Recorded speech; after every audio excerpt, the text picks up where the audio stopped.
this is an old shotgun and it has been gone through. So this is a Remington Dove load. This is a store, Walmart special. Just a Winchester Universal, and I want you to look closely. I don't know if you can see at the crimping on it, but there's a slight size difference. Nothing.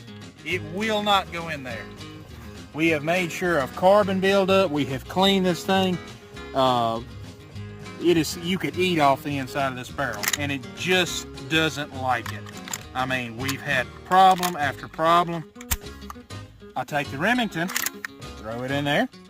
This is a 7.5-inch Dove load. No issues whatsoever. Load 2 more. No issues whatsoever. It's really cheap ammo. Some of these old shotguns, they just don't like it. You have to find a shell that will cycle properly.